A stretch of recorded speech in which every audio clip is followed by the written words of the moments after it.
This is the second episode, if you will, that we've hosted here on our Instagram page. And as you and I have spoken about many times, and we met about a year and a half ago. We are working in kind of different areas. We're working in the trenches with young children who are victims of various forms of family-induced childhood trauma, and TBRI has been a trainer in many ways for the children in our various chapters around the country. But David, I'd like to just ask you a few questions, if you don't mind. And I'm assuming that some of the folks on this call are coming from an array of awareness or being conversant with what trauma even is. So maybe we'll back up a bit. And when we speak about trauma, David, and specifically the trauma that TBRI focuses on, what is it? What is trauma that happens in one's psychology or brain? Can you give it in a simple way? I'll answer your question, but I see that Julie from All Rise is on one, has just joined, and I just wanted to say hi, Julie. You're one of my heroes, so it's really cool that you're on here.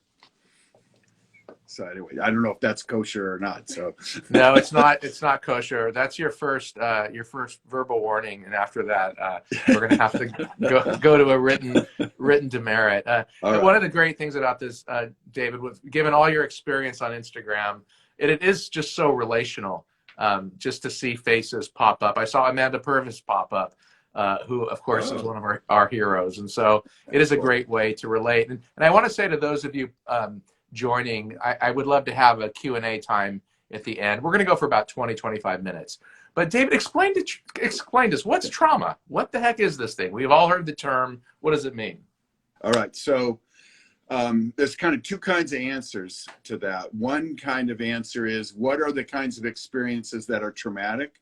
And in the work we do, both for the children and the KPICD, the kind of traumas that we focus on are what I think of as relational traumas. So this includes abuse, neglect, witnessing domestic violence, or really witnessing any kind of interpersonal violence. It includes bullying, harsh treatment by other adults in a child's life. All of that is trauma. And so that's one kind of answer, is the kinds of experiences that give rise to trauma. And what the brain and the body does when it encounters these kinds of experiences is that the brain and certain aspects of the way the body functions are actually rewired. So a brain that has experienced trauma has a different wiring. It has a different way of functioning than does a brain that has not experienced trauma. Okay. And so you're talking about a physical thing that happens to a brain. Yeah, you can act like, say, for example, one of the key structures in the brain that is impacted by trauma is the amygdala. And in individuals who've experienced significant trauma, the amygdala is actually, its shape and size can be transformed. But really the most important thing is the kind of wiring that takes place. And so the wiring is different. And like one example of how the wiring is different is that, so like, I was a child of trauma. And so one of the things when I see a scowly face, I still in some ways react to that the way that, through this programming that I had where I was afraid of being bullied or hit or whatever it might be. And so one of the ways we've said that is that our kids, or the Karyn said this, is that our kids are caught between the amygdala and a hard place.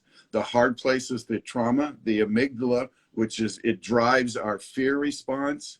And so, if we have had traumatic experiences, We're hypersensitive. Our amygdala is hypersensitive. It detects threats when maybe there's not threats there. It's hyperreactive when it does detect a threat.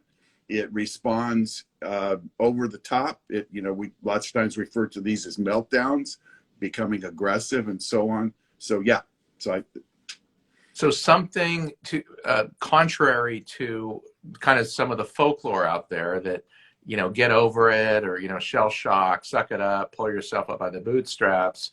Trauma it's a, if you will, a mental, I don't know if this is a politically correct word, but it's a deformity. It's something that actually, it's a handicap. It's something that has happened to a brain specifically, as opposed to just merely something psychological. Yeah, I think I agree with your point. I wouldn't phrase it that way. I would say, yeah. I like the way I like to say it is the brain is rewired. Got it. But you do bring up, I think, an important point, and that is that our brains and bodies respond to a variety of different trauma. We have one common response to trauma. So, for example, one study I like to talk about, to share, that I think illustrates some of this, is that it was a study done of parents who had children in the neonatal intensive care unit, and their biological trauma response was assessed after this experience, and the researchers found that their profile of how they responded in terms of cortisol and so on was just like combat veterans. So that experience of seeing your child in those, really difficult, challenging situations in the NICU, the body responded that just like if they had been in combat in Afghanistan, which is really the same way a child who's experienced bullying, maybe in the schoolyard, or persistent bullying over time, or maybe a child who's experienced domestic violence in the home. What's fascinating about this particular phenomenon is that in overwhelmingly the majority of types of injuries that people endure, there is a physical thing that happens. There's a car crash and your head hits something. But in this case, there's something that's perceived with the five senses, sounds and sights, and maybe even smells. If we're talking about a war zone, who knows? But it's these sensations that actually create a physiological, like you said, the amygdala changes its shape, or rewiring happens just merely by perception, which is, to me, such a unique phenomenon. Because, again, this is not like someone who hit their thumb with a hammer. It's somebody who absorbed, took in an event, and that actually plays a role in the brain. Yeah. And I think I would add to that, that, let's see, how do I say this? It's, so what you said, Paul, is true, is that it's, we're taking information in through our senses, but it's a particular kind of experience that's traumatic. And it's, one of the things we talk about in our work is what we call the 3 pillars of trauma-informed care. So the 3 pillars are felt safety, connection, and self-regulation.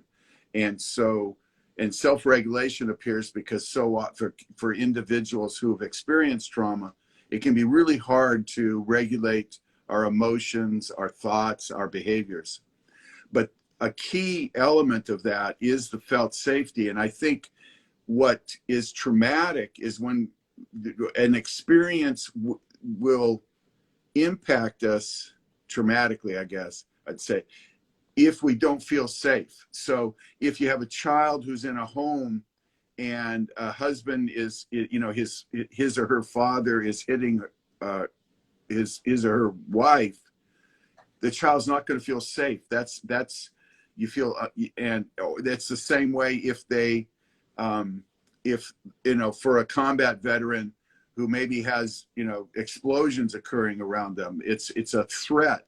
It's sometimes it's called toxic stress. It's just so stressful, so threatening. We feel so unsafe that our body responds with this rewiring, which ultimately is the body's attempt to try to adapt to these really awful circumstances. Right. I hope And that makes sense. Yeah, and that's hypervigilance, just being on edge. That's one of the outcomes. Yes. Yeah. I know that in our programs, besides many of the very deeply enriching activities that we have and self-esteem activities that we have for the children, as you know, our very first goal, whether it be for the children, monthly mentoring programs or 5-day camps, is just simply create the most safe, consistent environment possible. Even without any of the bells or whistles, we see such profound change over the course of days because they realize on the first day they're pushing all the buttons because they're expecting to have retribution or some type of punitive.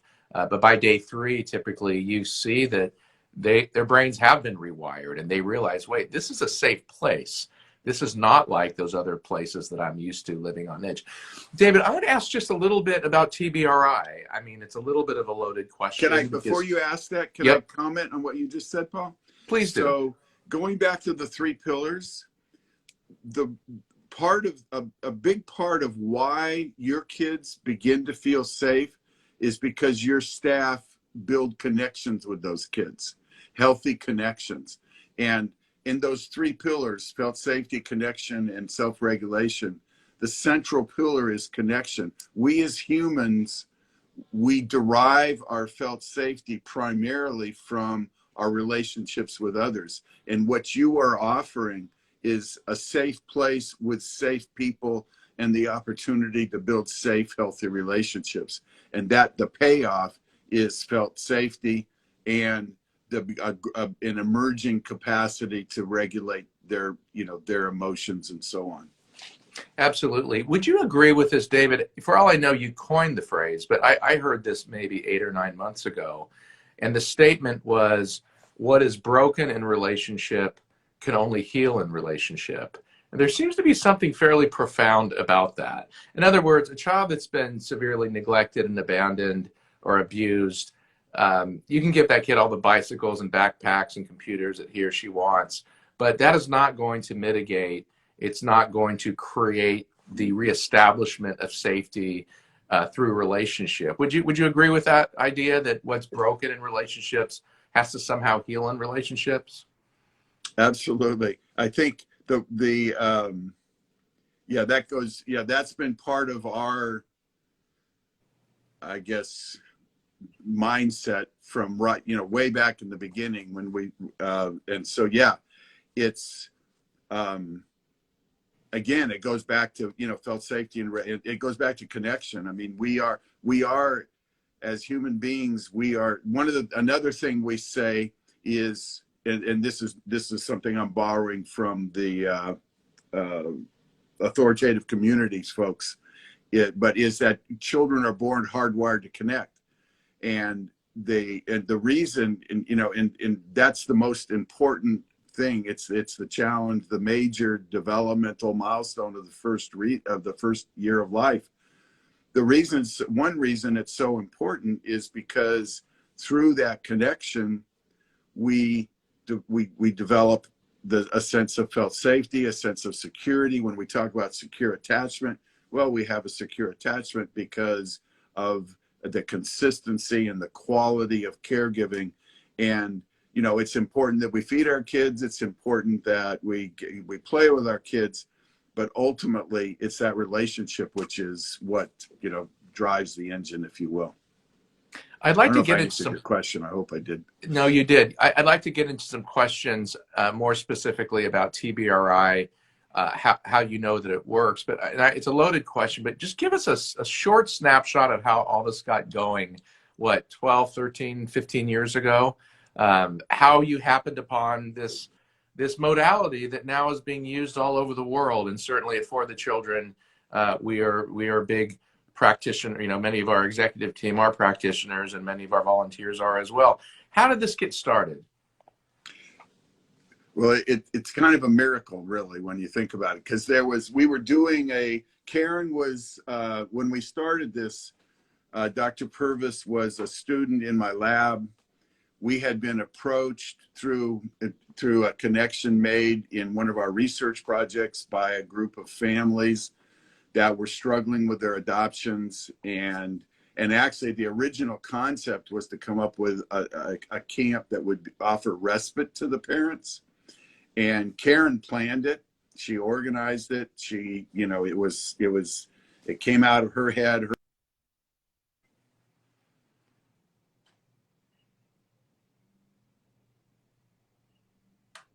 David, you just got muted. Emily, he's muted. I had a little message about a time limit. Oh, there we go. There we go. No worries. So anyway, so Karyn created a camp, and really it was not originally intended to be therapeutic. It definitely wasn't therapy.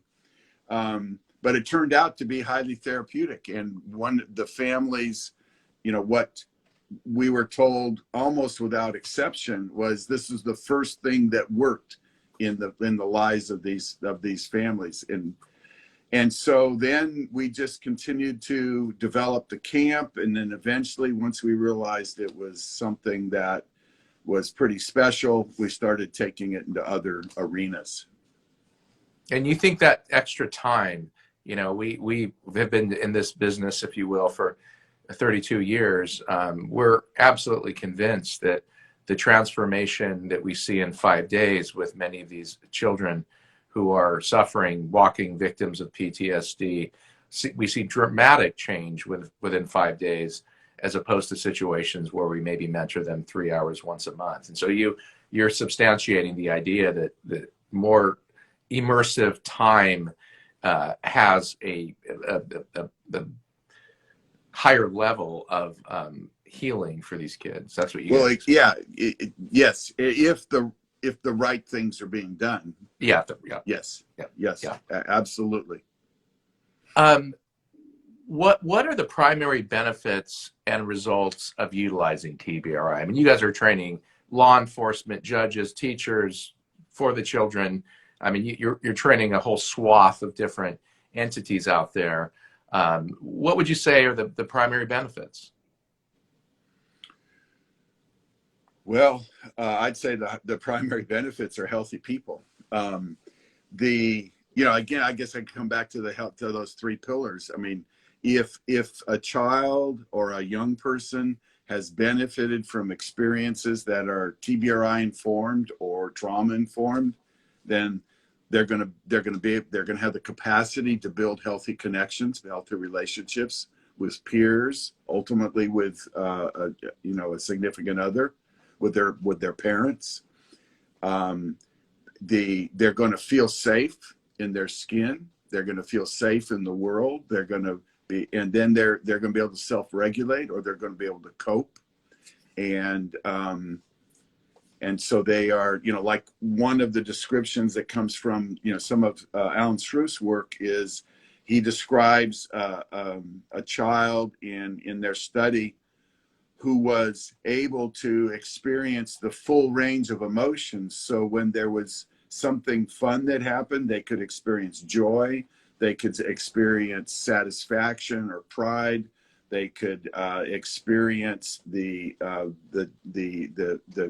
relationship with a peer, the kind of warmth of friendship.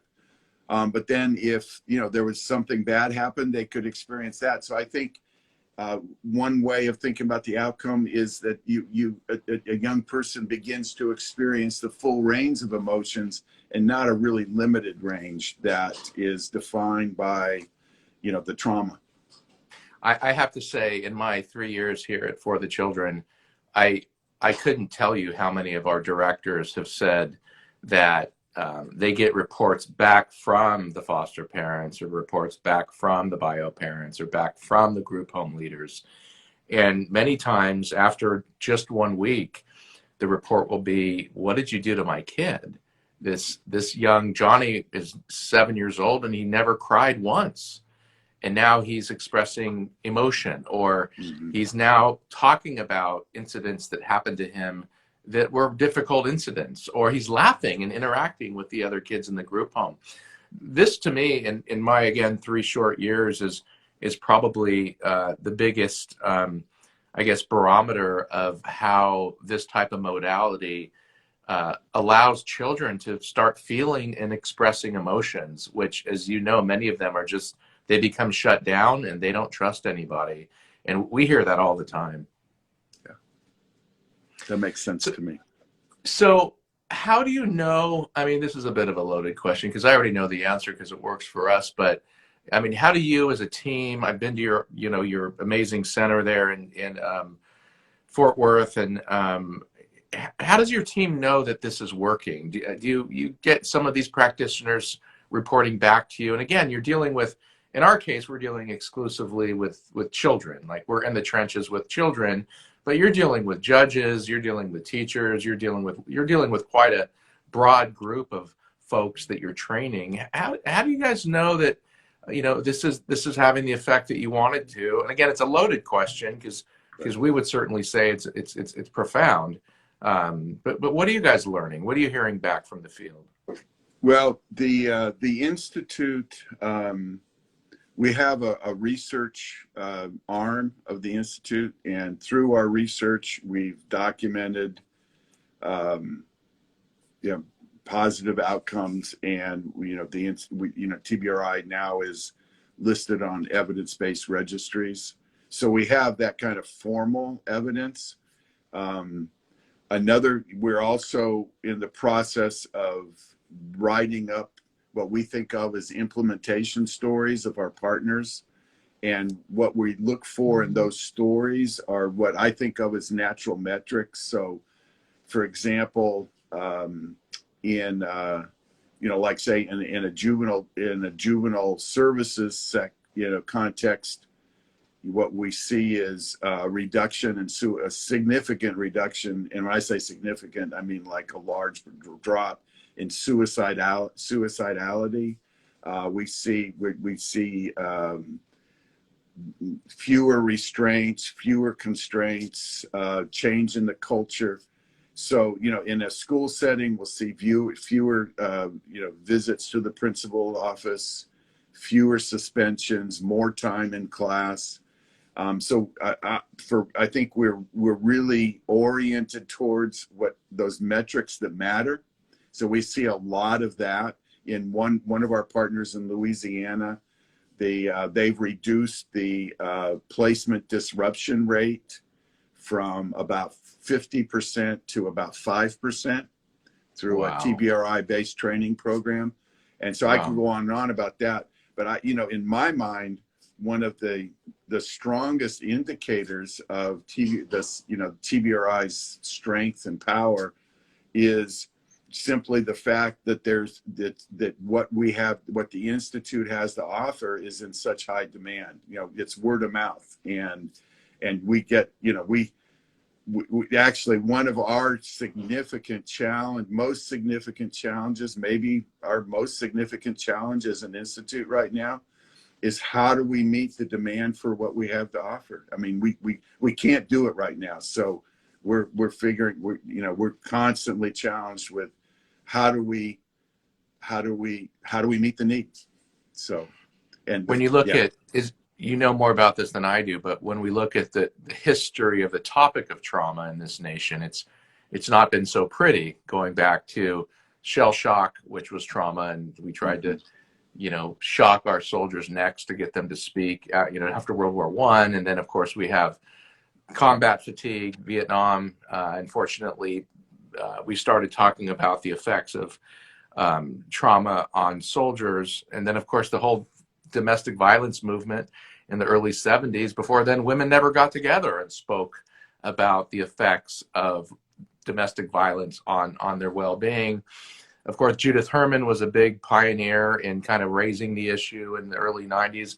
Maybe for a second, I'd love your comment. We haven't spoken about this when we've gotten together before, but the ACEs study was a rather large undertaking by the CDC and the Kaiser Foundation. And in The Body Keeps the Score, Robert Anda, who's the co-author, deemed, whatever we want to call it, adverse childhood experiences, but ultimately we're talking about childhood trauma.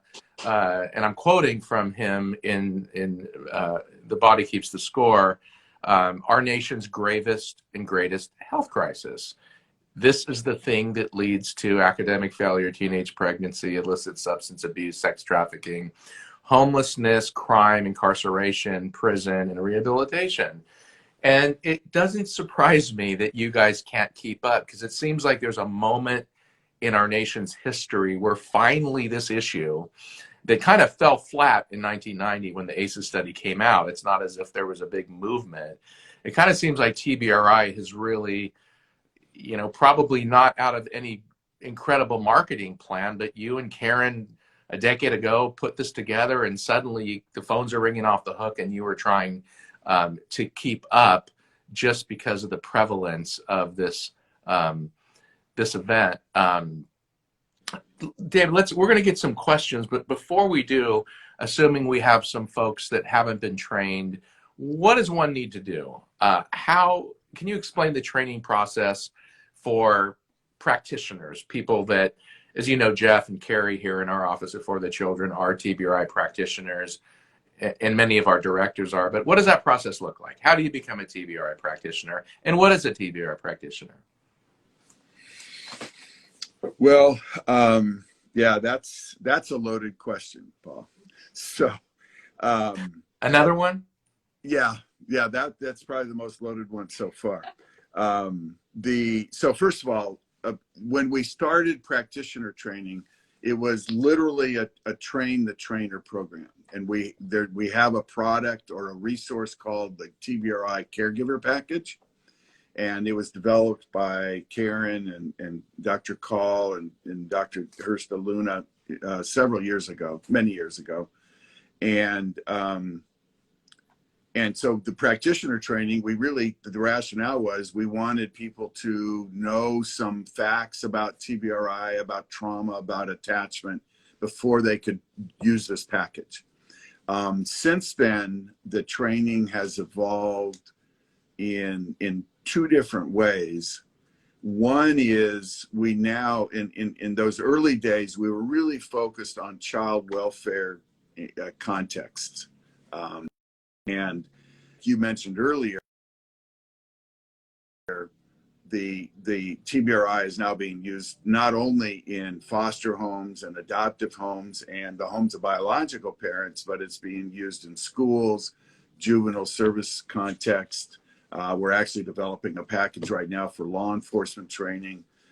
So it's being used in a variety of different, settings. So that's one way the training is evolved. The other way is we now we're beginning to think of the practitioners as change agents. And so the training not only includes information about TBRI itself, but how do you apply it in a practice, and how do you help organizations and systems change using trauma-informed principles. So that's what practitioner training does. That's what practitioners now are more oriented towards. The getting into the training is a challenge. Like I said earlier, there's the demand is, the number of the seats we have in practitioner training is exceeded by the number of applicants, maybe by an order of 4 or 5. So it's not easy to get into. And what we've been gravitating towards is is a more systems change perspective. And so what that means, among other things, that means many things, but what that means among other things is, like, I'll just give you one example. So there may be 6, 7, or 8 states around the country where TBRI is taking hold at a system-wide in a system-wide way. And in those states, we're developing with our partners in those states implementation systems change plans. And so we're not just accepting people at random, say in the state of Louisiana or the state of Georgia or the state of Florida. It's all part of a strategic plan to use this particular resource, which is practitioner training, in the most strategic way to have the greatest impact on kids in that state. So it's complicated, and it's evolving, because we are really evolving more towards systems change, both in the United States and overseas. Well, we met again a couple of years ago, and I was thrilled to be able to sit down with you at a TBRI conference in, I think, Dallas or Fort Worth. And I'm a big fan of yours. You've been a great friend to me personally, and to the organization. I could speak on behalf of dozens and dozens of For the Children directors who are very closely linked to the vision of Karyn in many ways. We've talked about this. This wasn't something she wanted to hang around the Dallas Fort Worth area, but this is something that she saw as global. She was very deliberate and bold about it. I never had a chance to meet her, but she seemed like quite a firecracker and quite a visionary. I think if she was more like a stick of dynamite. Stick of dynamite, and to be able to see the legacy continue, and to see you, and I've met your amazing team. It's an honor for us to have you on. We can talk about a lot more, and typically when you and I get together, we end up talking about philosophy and, epistemology, but we're not going to do that now. We'd like to take some questions. We have some great folks on, and we would love for you to ask any question. It could be about TBRI or trauma. It could be about the work we do at For the Children, COVID. Anyone out there like to ask Dr. Cross a question or make a comment, please feel very free to just type that in. And if not, we'll go ahead and close off here in a few minutes. I still see that some people are joining, and so we're just having a little Q&A time if anybody would like to ask us any questions. I'm assuming some people are typing into their phones as we speak.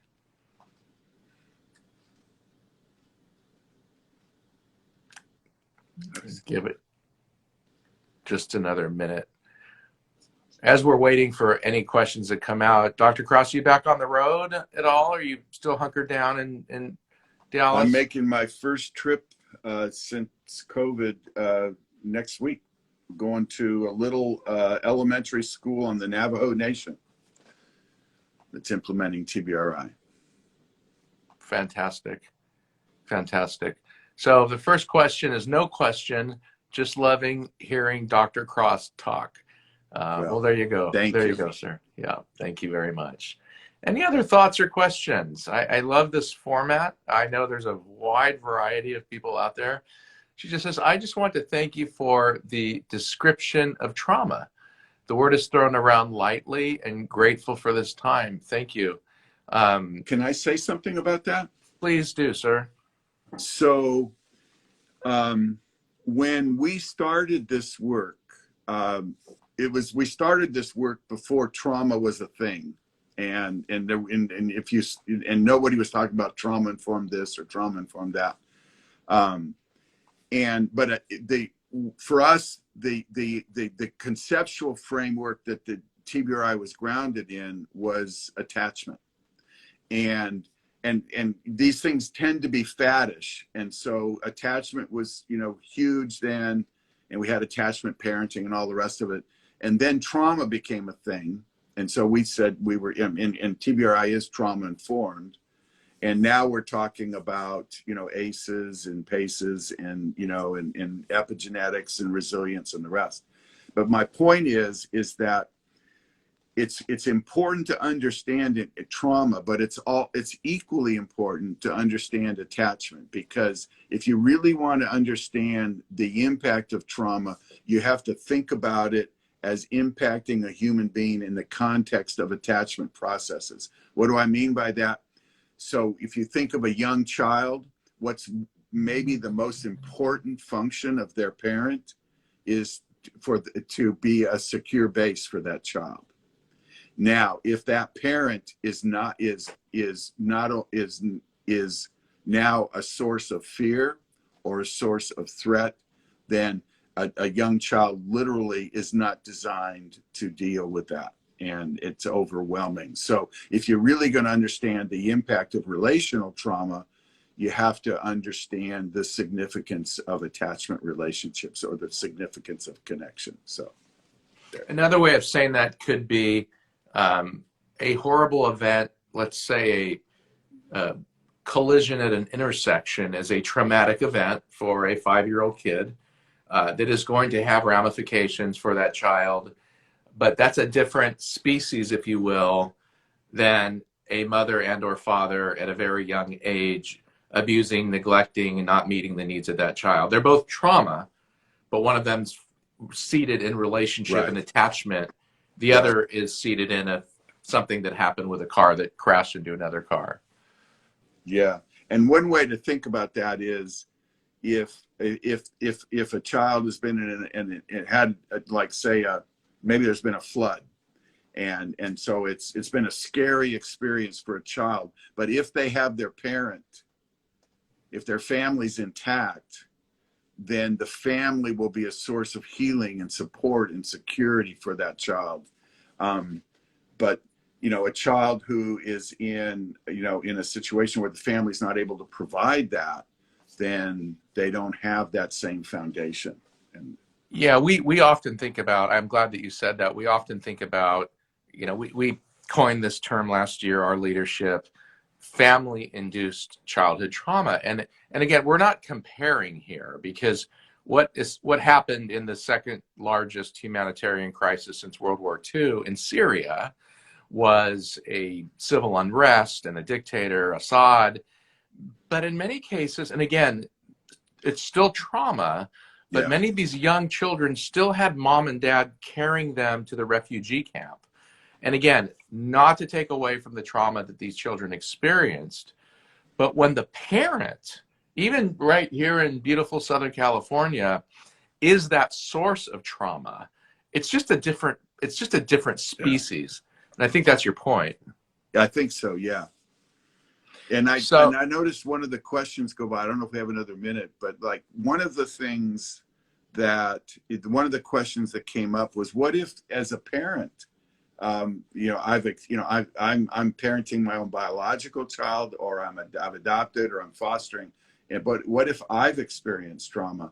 And I'd say another part of the evolution of our work at the Institute is we really started by focusing on the kids, but we realize the starting point is parents in that context, or staff in a more residential or a service-oriented context, because it's the parent or it's the adult who provides the security, and they are the change agent for that child.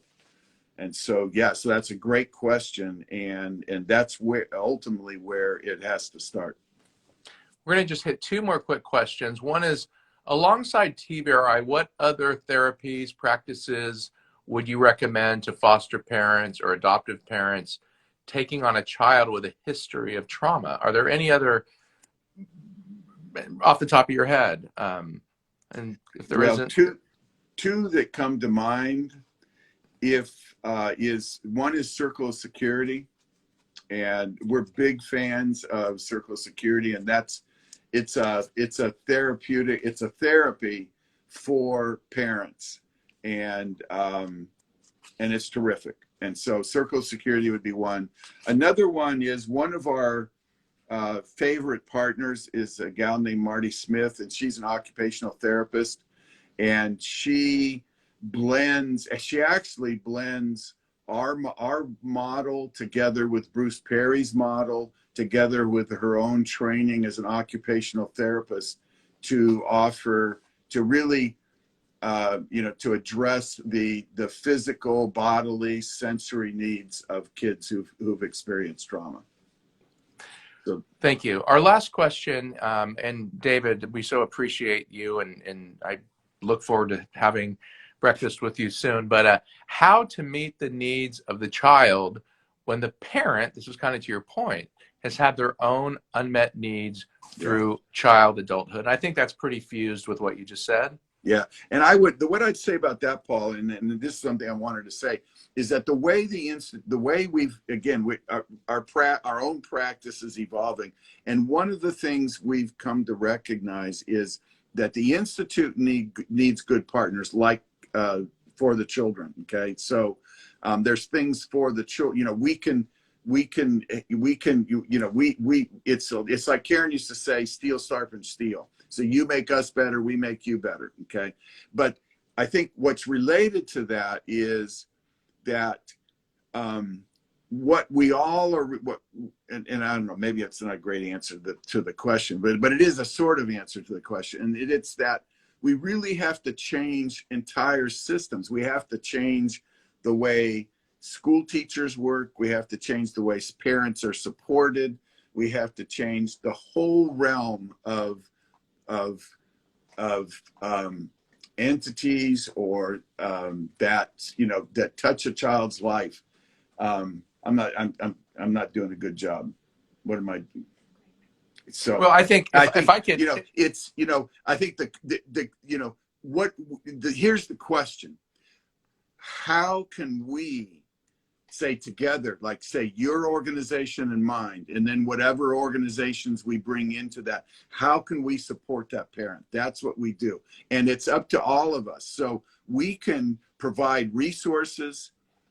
You can provide your own sort of the work you do with foster parents and the training of professionals. We do all, but it has to be a system-wide effort. And that's a soapbox issue for me. Well, and I remember, and I'll close with this story. I'm interviewing for this position. It's August of 2018. I have to go to a For the Children training so that they'll even let me onto the premises. And there's a section of our training where they talk about TBRI. And I'm listening to just tidbits of TBRI truisms. And one is, we don't just look at the behavior, we look at what's behind the behavior. And I'm sitting there as a parent of 3 children who are a bit older thinking, man, I wish I would have come to this training before I had children, because there's so many practical elements that go beyond our normal reactions that we have when children misbehave. And I've never read anything that comes close to the tremendous work that you and your team have done there in Fort Worth. So, my friend, we're going to wrap it up. We've gone a bit longer, but we're always grateful. I'm tickled pink with the synergy and relationship that we have with TBRI as For the Children. We look forward to having you join us again. And to all of you that have joined, we thank you for being with us. Be well, Dr. Cross. Thank you, Paul. The answer to that last question is change agent. And thank you, Paul. And anytime that we can help, we're happy to do it. And thank you for all you do. Goodbye, everybody, and thank you.